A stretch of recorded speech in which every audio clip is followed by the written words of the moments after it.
ఆ వీణన్ పలికింపజూచెదవు నీ కాయాసమే గాని అందే వర్ణమ్ములు రాగమాలికలు రూపేదిద్దుకోలేదు. దేవతా చిత్రాలను చూసినప్పుడు ఇటువంటి చమత్కారమైన భావాలు కవులకు కలుగుతాయి. ఏముందమ్మా ఆ చేతిలో ఏదో వీణ పట్టుకుని అది ఏమైనా మోగుతుందా, ఏమన్నా బొమ్మ, నువ్వో బొమ్మ, నీ చేతిలో ఓ బొమ్మ, ఊరికే ఇలా పట్టుకుని ఉండమే కానీ ఏమీ మోగదుగా. అందే వర్ణములు రాగమాలికలు రూపేదిద్దుకోలేదు. మరి అదేమిటయ్యా, ఏం చేయమంటావంటే, నేనున్నాను కదా తల్లి, వీడెప్పటి నుండియో హృదయవల్లీలాస్యమును చేసి నీకై వేవేలుగా పద్యములు బలుకు రావా నన్ను బల్కింపవా. ఆ నిర్జీవమైన వీణను పట్టుకుని వాయించేటువంటి ప్రయత్నం చేస్తావు కానీ తల్లి, సజీవమైనటువంటి వ్యక్తి నీ భక్తుడు, నీ కుమారుడు ఇక్కడ నీ ఎదురుగా ఉండి పద్యాలు పాడుతూ ఉంటే నన్ను బలికించచ్చుగా, నా పద్యాల్లో నా మాటల్లో నువ్వే పలకచ్చుగా, ఆ వీణపాటి నేను చెయ్యనా అనిపిస్తుంది. అనిపించాలి. భక్తి అంటే అది. భక్తుడికి అసూయ ఉంటుందట. ఎవరి మీద అంటే సాటి భక్తుల మీద ఉండకూడదు. దేవుడికి చాలా సన్నిహితంగా ఉంటారు చూడండి, కొన్ని వాహనాలు, వస్తువులు, ఏమైనా వాటి మీద ఉంటుంది. గుణనిధి తపస్సు చేశాక కుబేరుడుగా మారడానికి ముందు పార్వతీదేవిని చూసి అసూయపడ్డాట. ఈవిడెవరు ఎంత సన్నిహితంగా ఉంది మా స్వామికి అని. నందీశ్వరుని చూసి అసూయపడిన వాళ్ళు, మెడలో ఉన్న పామును చూసి అసూయపడిన వాళ్ళు ఉన్నారు. శంకరాచార్య స్వామి స్వయంగా అన్నారు, జడత పశుత కళంకిత. జడత్వం, పశుత్వం, ఓ మత్స ఉంటే కానీ నీకు నచ్చరయా. నా స్థిమే, అవి నాకు లేవు. మరి కనుక అవి కనుక ఉండుంటే యద్యాభరణోస్మి కిం పాత్రం, నేను కూడా నీకు ఆభరణం అయ్యేవాడిని. ఎందుకంటే జడత్వం, లడయోర భేద జలత, జడత్వం కలిగిన గంగానది నీకు ఆభరణమైంది. పశుత, నందీశ్వరుడు నీకు వాహనం అయ్యాడు. పైగా మృగధర, మృగం నీకు ఆభరణమైంది చేతిలో. కళంకిత, మత్సం ఉన్న చంద్రుడు నీకు ఆభరణం అయ్యాడు. నీకు మా మత్సం ఉన్నవాళ్ళు, జడత్వం ఉన్నవాళ్ళు, పశుబుద్ధి ఉన్నవాళ్ళే తప్ప మామూలు మంచివాళ్ళు నీకు నచ్చరు అని ఆయన కూడా అన్నాడు వ్యంగ్యంగా శివానంద లహరిలో. నాస్మి యది చంద్రమౌళే అన్నాడు. యద్ యాభరణాయ కిం పాత్రం అన్నాడు. మళ్ళీ అవేన కనుక ఉండుంటే నేను మంచివాడిని, ఏ మత్సలు లేనివాడిని, పశుత్వం లేనివాడిని కాబట్టి మనిషిని, మత్స లేనివాడిని చంద్రుడిలాగా, గంగానదిలాగా జడత్వం లేకుండా ఉన్న చైతన్య పదార్థాన్ని. కాబట్టి మేము నచ్చట్లేదు, మీకు జడ పదార్థాలు, పశుబుద్ధి కలిగిన వాళ్ళు, కళంకాలు ఉన్నవాళ్ళే నచ్చుతారు. అందుకే నువ్వు చంద్రుడిని, గంగానదిని ఆభరణంగా ధరించావు, నేను పనికి రాకుండా పోయినాడు ఆయన. భక్తులు ఇదొక చిత్రమైన భావన. అలాగే సరస్వతీదేవిని చూస్తే నాకు కలిగింది. ఇలాగ మన ఇంట్లో విగ్రహాలు, పటాలు, రకరకాల ఫోటోలు, బొమ్మలు చూసినప్పుడు మనకి కలిగేటువంటి భావన, మనస్సులో కలిగే భావన ఉంది, అదే భక్తి. ఆ విగ్రహానికి ఏదో చేసి వెళ్ళిపోతామని కాదు. ఆ విగ్రహం చూస్తే మనకేం కలుగుతుంది లోపల, ఆ కలిగే వరకు చూడాల్సిందే, ఏదో భావం కలగాల్సిందే. కలిగితే మా బోటుగాళ్ళు ఏ పద్యాల్లోనే పెడతారు. సరే, సంగీతం తెలిసిన వాళ్ళు వాగ్గేయకారులు పాటలో పెడతారు. ఇందులో పెట్టడం ముఖ్యమైనది కాదు, మనస్సులో భావం కలగడమే ముఖ్యం. అదే భక్తి. ఇక మనం విష్ణు సహస్రనామ స్తోత్రంలో ప్రవేశించేద్దాం. ఆదిముని, వేదవ్యాసుడు, పారాశర్య మునీంద్రుడు రచించినటువంటి, భీష్ముని ద్వారా చెప్పించినటువంటి ఈ స్తోత్రంలో మనం 10 శ్లోకాలు చెప్పుకున్నాం. అజస్సర్వేశ్వర సిద్ధసిద్ధి సర్వాదిరచ్యుత వృషాకపి రమేయాత్మా సర్వయోగ వినిశ్రుత. అజహ న జాయతే ఇత్యజహ చెప్పడం చాలా తేలిక. వ్యుత్పత్తికేమి సంస్కృతంలో భాష ఉంది, విభక్తులు ఉన్నాయి, వ్యాకరణం గ్రంథం ఉంది. భగవంతుడు పుట్టనవాడు అయినప్పుడు ఆయనకు రూపం, అదేదో ఉద్ధరించడం, అది మళ్ళీ అవతారాలు ధరించడం, అక్కడి నుంచి మళ్ళీ వేరే రూపాలు, ఇవన్నీ ఎలా వస్తాయండి? అంచేది ఈ అవతారాలు ధరించడం ఇదంతా కూడా జన్మకర్మచమే దివ్యం, ఇది ఒక లీల. ఆయన పుట్టాడు, పెరగడు, అస్థి జాయతే వర్ధతే పరిణమతి క్షీయతే నశ్యతి, ఈ షడూర్ములు అంటారు. ఈ స్థితులు శరీరానికి ఉన్నాయి కానీ, షడ్వికారాలు, ఈ షడ్వికారాలు శరీరానికి ఉన్నాయి కానీ ఆత్మకి లేవు. భగవంతుడు ఆత్మస్వరూపుడు, శరీరస్వరూపుడు కాదు. భగవంతుడికి రూపకల్పన, శరీరము అనేది కేవలం ఆరాధన కోసం, మన భావన కోసం. ఎందుకంటే మనం శరీరం ధరించి ఉన్నాం కాబట్టి ఇంకొక రకంగా మనకు అర్థమయ్యే అవకాశం లేదు కాబట్టి. అందుకని ఆయన అసలైన రూపం అది కాదు. కాబట్టి మనం దాని గురించి ఎక్కువ ఊరికే ప్రీతి భక్తి అని మాట్లాడకూడదు. అది చాలా నిమిత్త మాత్రం. అది అప్పుడే మనం అందరినీ సమానంగా అన్నింటినీ సమానంగా చూడగలుగుతాం. ఈ రూపారాధన అనే వ్యామోహంలో పడిపోయామంటే రాగద్వేషాలు కూడా పెరిగిపోతాయి. ఎప్పటికీ ఏకం కాలేం, ఎవరితోనూ కలవలేం, ఏదో ఒక విభేదం వస్తుంది. అంచేత భగవత్తత్వాన్ని అజహ అని అర్థం చేసుకోవాలి. మరి రాముడుగానో కృష్ణుడుగానో పరశురాముడుగానో పుట్టడం ఏమిటి? జన్మ కర్మచమే దివ్యం. భగవద్గీతలో చెప్పిన మాట, నా జన్మ నా కర్మ కూడా దివ్యమైనవి. అలా పట్టుకుని లాగేసేది వాడిని. దివ్యం అంటే ఆకాశంలో ఉంటాయి. అదొక లీల, అదొక భావన, అదొక మహావైభవం. అంతే. ఆ సందర్భంలో అది వస్తుంది, వెళ్ళిపోతుంది. లేకపోతే క్షత్రియులందరినీ సంహారం చేయడానికి ఆయనే పరశురాముడే పుట్టడం ఏమిటి? మళ్ళీ అదే క్షత్రియ కులంలో రాముడే పుట్టి ఆ పరశురాముడిని ఓడించడం ఏమిటి? జన్మ కర్మచమే దివ్యం. అంచేత వాటిని లీలలుగానే అర్థం చేసుకోవాలి. తర్కాల్లోకి వెళ్ళిపోయి విమర్శలు చేసుకుంటూ కూర్చోకూడదు. అందుకే రామాయణ భారత భాగవతాల్లోనూ ఇతర పురాణాల్లోనూ మనకి ఎక్కడ ఏ కథలు విన్నా సరే ఒక్కటే లెక్క. వాటి నిత్యానిత్యాలు నిజానిజాలు వీటి లోతుల్లోకి వెళ్ళిపోయి బుర్రపాటు చేసుకోవడం అనవసరం.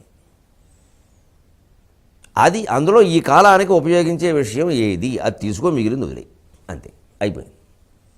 ఇంకా ఏ ఘర్షణ ఉండదు, హాయిగా మన జీవితం బ్రహ్మాండంగా సాగిపోతుంది. అది అజహ, పుట్టుక లేనివాడు అంటే అర్థం. లేకపోతే ఎలా సాధ్యం? పుట్టుక లేనివాడు రూపం ఏమిటి? పుట్టలేదని చెబుతుంటే. సర్వేశ్వరక ఏష సర్వేశ్వరక,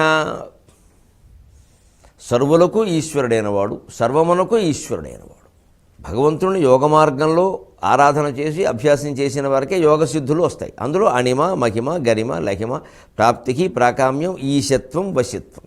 ఈశత్వం ఒకటి ఉంది, 7వ సిద్ధి. అంటే కమాండింగ్. ఆయన ఏది చెబితే అది అవుతూ ఉంటుంది. అందరూ ఆయనకి వశమైపోతారు. శ్రీకృష్ణుని యొక్క అవతారం అటువంటిది. అందరూ వశమైపోయారు. పెళ్ళి అయినటువంటి స్త్రీలు కూడా రకరకాలుగా ఆలోచించారు శ్రీకృష్ణుడి గురించి. ఆ దివ్యమంగళ రూపం అటువంటి. సరే, ఇది పోనీ శారీరక వశత్వం అనుకుందాం. దుర్మార్గులైనటువంటి వాళ్ళు కూడా ఆయనకే చూసేసరికి వాళ్ళ స్వరూపాలు స్వభావాలు కొంత మారాయి. రుక్మిణీ కళ్యాణ సందర్భంలో శిశుపాలుణ్ణి ముందు యుద్ధంలో ఓడించి తరిమేస్తూ ఉంటే వాడు కొద్ది దూరం పరిగెత్తి మళ్ళీ వెనక్కి వచ్చాడు కృష్ణుడితో యుద్ధం చేయడానికి. అప్పుడు జరాసంధుడు శిశుపాలుడితో ఓ మాట అంటాడు. ఈ సర్వేశ్వరత్వం ఏమిటో, ఆ ఆకర్షణ ఏమిటో అక్కడ అర్థం. బ్రతుకవచ్చు ఒడల ప్రాణంబులుండిన, బ్రతుకవచ్చు నొడల ప్రాణములు కలిగిన, బ్రతుకు కలిగినేని భార్య గలదు, బ్రతికి తీవు భార్య పట్టు దైవమెరుగు, వగవ వలదు చైద్య వలదు వలదు. బతుకుంటూ ఉంటే ప్రాణాలు ఉంటే బ్రతుకుంటుందయా, బతుకుంటే భార్య ఉంటుంది. ఈ భార్య కాకపోతే ఇంకో భార్య ఏమిటి? శిశుపాలని నీకు ఏమైనా పిచ్చా? మళ్ళీ వెనక్కి ఎడుతున్నావు పోయినవాడు పోకుండా ఇంటికి అని జరాసంధుడు చెబుతాడు. దీనికోసం ఇంత బాధపడద్దా? బతికి తీవు భార్య పట్టు దైవం మెరుగు. నువ్వు బతికే ముందు పోని, ప్రాణాలు పోతాయి, ఏమనుకుంటున్నావు? దేనికైనా పోరాడడానికి ఒక పద్ధతి ఉంటుంది, ఒక అంతు ఉంటుంది. ఇంక అంతు లేకుండా అలా పోరాడతానంటే మనమే నాశనం అయిపోతాం అని. నేను శ్రీకృష్ణుడితో ఎప్పటికీ 17 సార్లు యుద్ధం చేశానయ్యా, 17 సార్లు ఓడిపోయాను స్పష్టంగా చెబుతాడు ఆయన. 18వ నేనేదో వెళ్ళేసరికి యుద్ధానికి ఆయనేమో ద్వారక సముద్రంలో కట్టుకున్నాడు. అందుకే నా చేతుల్లో ఓడిపోయాడు అనుకున్నాను నేను. అది భ్రమాన నాకు తర్వాత అర్థమైంది. ఇది లీలా విలాసం అయ్యా, మనకు అర్థమయ్యే విషయం కాదు. అందుకని 17 సార్లు ఓడిపోయాను నేను. మళ్ళీ వెళ్ళేసరికి ఆయన పారిపోయి ఎక్కడో ద్వారకలో కట్టుకున్నాడంటే ఓడిపోయినట్టే కదా. మరి 17 సార్లు ఓడిపోవడం, 18వ సారి గెలవడం విధి విలాసం కాకపోతే ఏమిటి? శక్తి సామర్థ్యాలకు సంబంధించిన విషయమా ఇది? అందుకని ఆ సర్వేశ్వరుని యొక్క ఆకర్షణ ఎలాంటిదో తెలియదు నీకు శిశుపాల అని జరాసంధుడు చెబుతూ, నేను కూడా నీ గురించి యుద్ధం చేద్దామని వచ్చాను కదా, కానీ ఏదో ఉందయ్యా ఆయన దగ్గర ఆకర్షణ. సర్వేశ్వరుడు నాకు ఈ పూట యుద్ధం చేయాలని అనిపించట్లేదయ్యా, నేను ఓడిపోతాను ఖచ్చితంగా నాకు తెలుసు, అందుకని నేను వెళ్ళిపోతున్నాను, నువ్వు కూడా వెళ్ళిపోమన్నాడు. ఈ సర్వం మీద ఈశ్వరత్వం ఆధిపత్యం సంపాదించడం అంటే ఇది. ఒక యోగాభ్యాసం చేసినటువంటి యోగికే ఆ ఈశ్వరత్వం అనేది వస్తున్నప్పుడు భగవంతుడికి సహజంగా ఉన్నది ఉండదా? అజ సర్వేశ్వరక అంచేది ఆయన్నే మనం ఆశ్రయించాలి. ఏ సమస్య ఇప్పుడు ఎవరి విషయంలో ఏది పరిష్కారం కాలేదు అనుకున్నా 10 సార్లు హితోపదేశం చేయడం కంటే 10 సార్లు భగవంతుడికి నమస్కారం చేయడం మంచిది. వాడు వినడం లేదు, వీరు వినడం లేదు, వీరు మారడం లేదు, వారు మారడం లేదు అంటూ 10 సార్లు వారికి హితోపదేశం చేయడం, ఎవరి చేతో చెప్పించడం, ఇంకా వారి దయాదాక్షిణ్యాల మీద మనం ఆధారపడడం. ఏదో కొంచెం కుర్రాడు బుద్ధిలో కాస్త ఈ మధ్య మార్పు వచ్చింది. ఏమిటి మార్పు వచ్చింది? వాడు మద్యపానం నుంచి మత్తు మందుల్లోకి వెళ్ళాడు. మార్పు ఎక్కడొచ్చింది? ఆ మత్తు మందులు ఏవో ఒకరోజు వాడకపోయేసరికి ఏదో మార్పు వచ్చింది. ఏమీ రాలా, మళ్ళీ మొదలెడతాడు. జరిగే పని కాదు అది. అంతవరకు వెళ్ళాక తండ్రి సిగరెట్ కాల్చడం బాగా అలవాటు ఉంటే తల్లి కొడుకు మద్యపానంలో పెడతాడు. తండ్రికే మద్యపానం ఉంటే కొడుకు మత్తు మందుల్లో కూడా పెడతాడు.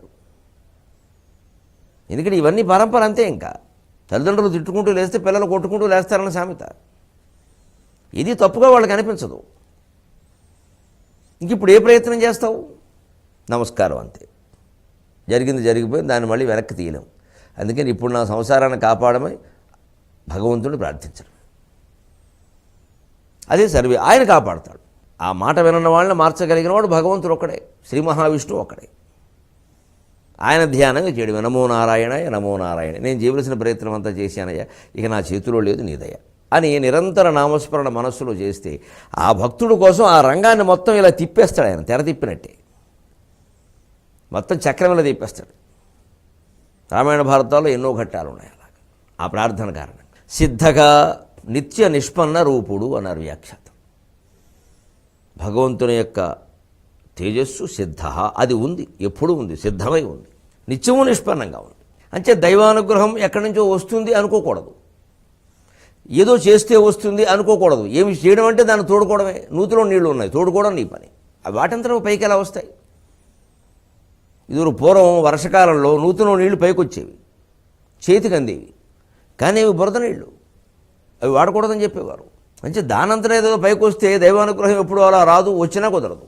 నువ్వు తోడుకోవాల్సిందే. మనం ఆ తోడుకోవడమే పురుష ప్రయత్నం. మన కృషి ప్రార్థన. కర్తవ్యం స్మర్తవ్యం, కర్తవ్యం స్మర్తవ్యం. మన పని మనం చేస్తూ ఉండాలి, మనసులో భగవంతుడు స్మరిస్తూ ఉండాలి. అదే భగవద్గీతలో ఆయన చెప్పాడు, మా మనుస్మర యుద్ధచ. నన్ను స్మరించు, యుద్ధం చేయి. యుద్ధం అంటే జీవితంలో చేయవలసిన పని చేయి. ఆ రోజు ఆయనకి యుద్ధం అవసరం కాబట్టి యుద్ధం చెప్పాడు. ఇక్కడే ఉంది జీవితం. మన జీవితం మాత్రం యుద్ధం కదా. అంటే సిద్ధమైనటువంటి నిష్పన్న రూపంతో ఉన్నటువంటి భగవంతుడిని పొందడం ఎలాగా? ఆయన ఉన్నాడు. ఇతర ఆలోచనలు మానేసి ఆయన మీద దృష్టి పెడితే చాలు. దానికే నామస్మరణ, ఏకైక ధ్యానం, ఏకాగ్రత. సిద్ధి అజ సర్వేశ్వర సిద్ధ సిద్ధి. సిద్ధి అంటే ఫలసిద్ధి అంటాం మనం. భగవద్ధ్యానం, పూజ, స్మరణ వెంటనే సిద్ధినిస్తాయి. ఎలా ఇస్తాయి? సంవిద్రూప ఫలసిద్ధి అన్నారు ఇక్కడ శంకరాచార్య. సంవిత్ అంటే జ్ఞానం. అందుకే కొబ్బరికాయని శివానంద లహరిలో సంవిత్ ఫలం అన్నారు ఆయన. సంవిత్ ఫలం అంటే జ్ఞానఫలం. అంటే ఆధ్యాత్మిక జ్ఞానం పొందడం ఎంత కష్టం అంటే కొబ్బరికాయ పగలగొట్టి తినడం అంత కష్టం. మనకు అర్థం కావడం కోసం చెప్పారు. కొబ్బరికాయ బొండంగా ఉన్నప్పుడు చెట్టు మించి తీసేటప్పుడు జాగ్రత్తగా ఉండాలి. ఎవరు గుండో బొగులుతుంది కింద పడితే. దాన్ని పీచు తీసేటప్పుడు జాగ్రత్తగా ఉండాలి, లేదా చేతిలో గుచ్చుకుంటుంది. దాన్ని ఒలిచేటప్పుడు జాగ్రత్తగా ఉండాలి, వేడి తెగిపోతాయి, గోళ్ళు ఊడిపోతాయి. దాన్ని పగల కొట్టేటప్పుడు మళ్ళీ రకరకాల నమ్మకాలు ఉన్నాయి. 2 ముక్కలు ఇవ్వాలి, 3 ముక్కలు అవ్వకూడదు. లేకపోతే ఎవరో కోస్తారు వెనకాల నుంచి.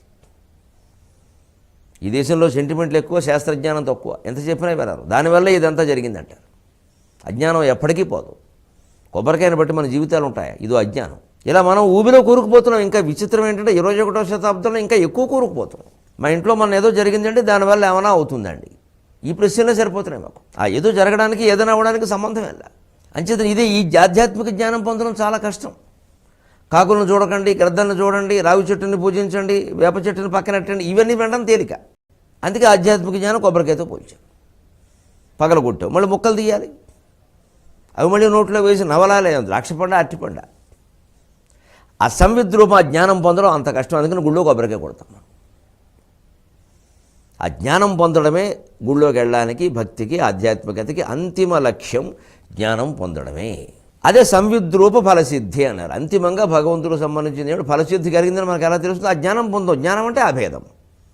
ఏ భేదం తెచ్చిపెట్టినా, ఏ రకమైన విభేదం చూపించినా, ఇది వేరు అది వేరు అన్న, దీనికంటే అది ఎక్కువది, దానికంటే ఇది తక్కువది అని సృష్టి గురించి మాట్లాడినా అది కేవలం లౌకిక వ్యవహారాలు నడవడం నిమిత్తమే తప్పితే తాత్వికంగా ఆ మాట ఉండడానికే వీల్లేదు. దాన్ని విష్ణు సహస్రమే ఒప్పుకోలేదు. అంచేతన అంతా ఒక్కటే అన్న జ్ఞానం కలగడమే సంవిద్రూప ఫలసిద్ధి. ఏకాగ్రత వల్ల కలుగుతుంది, ధ్యానం వల్ల కలుగుతుంది. అప్పుడు విభేదాలన్నీ తగ్గిపోతాయి. కేవలం ఎవరినో మనం వ్యతిరేకించినా, విమర్శించినా, విభేదించినా కేవలం వ్యవహారం కోసం, లోకంలో మనకు పని ఉంది, ఆ పనిలో ఉన్నప్పుడు మనం విభేదించాల్సి వస్తుంది. ఒక ప్రధానోపాధ్యాయుడు ఉద్యోగం ఒప్పుకున్న తర్వాత ఉపాధ్యాయులు చేసే పనులని విమర్శగా చూసుకోకపోతే ఎలాగా? నాకు ఎవరిని ఒక మాట అనడం నాకు ఇష్టం ఉండదండి, అందరూ వారి పనులు వారు చేసుకోవాలండి, లేకపోతే వారి పాపానికి వారే పోతారండి అంటే ఈయన పాపానికి ఈయన పోతాడు, జీతం ఇవ్వడం కూడా దండగా. ప్రధానోపాధ్యాయుడు అంటే గట్టిగా ఉండాలి. ప్రధానోపాధ్యాయుడు మంచిగా ఉంటే తప్పులేదు, మెత్తగా ఉండకూడదు, ఖచ్చితంగా ఉండాలి. కఠినంగా ఉండకపోయినా ఖచ్చితంగా ఉండాలి. బడికి ఎందుకు ఆలస్యంగా వస్తారు ఉపాధ్యాయులు? అయితే ఒక జిల్లా పరిషత్ చైర్పర్సన్ ఒక జిల్లా పరిషత్ బడిలోకి 9 గంటల 40 నిమిషాలకు పెడితే ప్రార్థన సమయానికి 15 మంది ఉపాధ్యాయులు ఉండే చోట 3 ఉన్నారు. ఒక్కొక్కళ్ళకి 80,000 జీతం. కర్ణాటకలో ఇంకా 40,000, మన దగ్గర 80,000 ఇప్పుడు జీతం పైన. జీతం పెరిగింది, 43-44% పెరిగే. బాధ్యతలు ఏం పెరుగుతున్నట్టు కనపడ్డాను. డబ్బున్న వాళ్ళందరూ ప్రైవేట్కి వెళ్ళిపోతున్నారు, డబ్బు లేని వాళ్ళు నాశనం అయిపోతున్నారు. ఇటు చదువు రాక, తెలివితేటలు లేక దొంగతనాలు చేయకపోతే ఏం చేస్తారండి? దీనికి ఎవరు బాధ్యత వహించాలండి? వేలకు వేలు, లక్షలకు లక్షల జీతాలు తీసుకుంటున్న వాళ్ళు బాధ్యత వహించద్దా? ముందు సమయానికి బడికి వెళ్ళే క్రమశిక్షణ లేకపోతే. అందుకే ఖచ్చితంగా పనిచేసేవాళ్ళు అక్కడే ఉండాలి అన్నారు. ఎవరికి అన్ని సౌకర్యాలు, తమ స్వార్థం తమ సౌకర్యాలే కావాలి. తమ ఉద్యోగం ఏమిటి? అసలు మనకు ₹1,00,000 ఎందుకు ఇస్తున్నారు?